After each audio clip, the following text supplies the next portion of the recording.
So, how can racism actually be defined from a sociological perspective?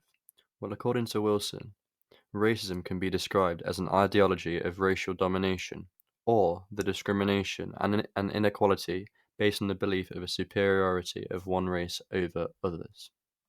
There's also the idea of race being a social construct, which means that race is an idea created by society rather than being an actual biological reality.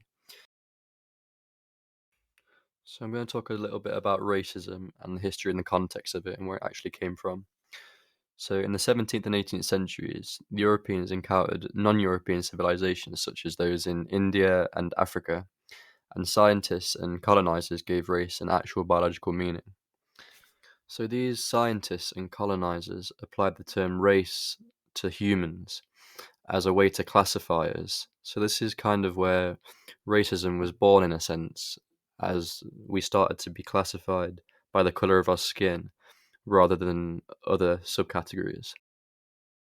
So during the slavery era in the 1800s, this racial categorization as such was used to justify the exploitation and the violence against those who are non-white.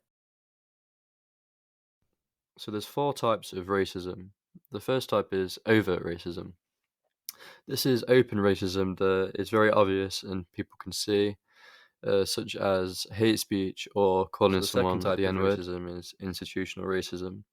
It can also be known as systemic racism, and it's a form of racism that's embedded through laws within society or an organization. This can be seen in discrimination, criminal justice, employment, and in a sporting example, specifically black and ethnic minority managers in the Premier League, which I'll go on to speak about in a minute. So the third type of racism is racial ideology, and this is where they diffuse cultural ideas about racial difference, and people presume race determines certain predispositions and achievements. For example, black people can't swim, and black people are better at sprinting. So the fourth type of racism is the colorblind ideology.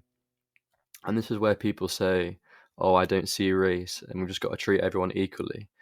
But this downplays the social significance of racism. It doesn't take into account actual racism in society. So the 1936 Berlin Olympics was a very, very significant event in the sporting timeline.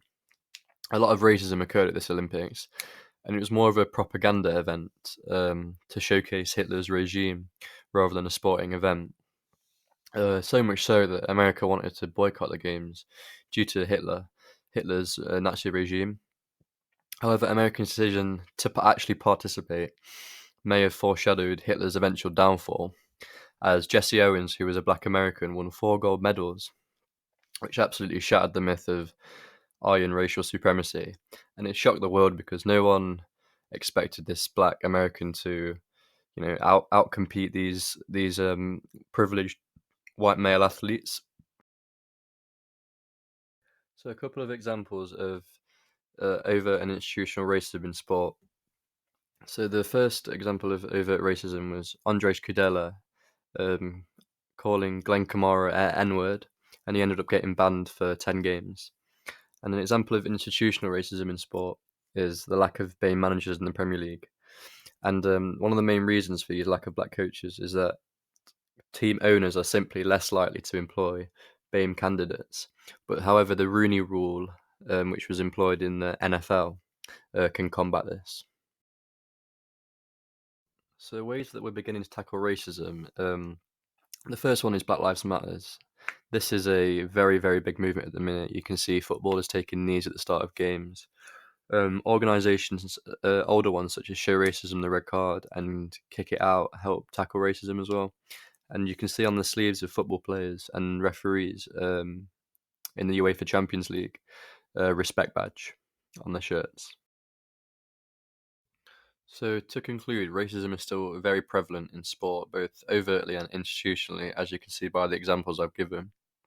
However, more measures are being put in place, specifically recently in the Black Lives Matter movement. So we are trying to close that gap between in racial inequality between black and white.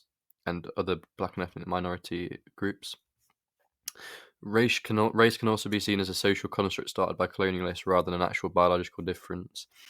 And we should start to work towards a society where race doesn't actually play a part in opportunities available for BAME people, and they can be given the same opportunities as privileged white people.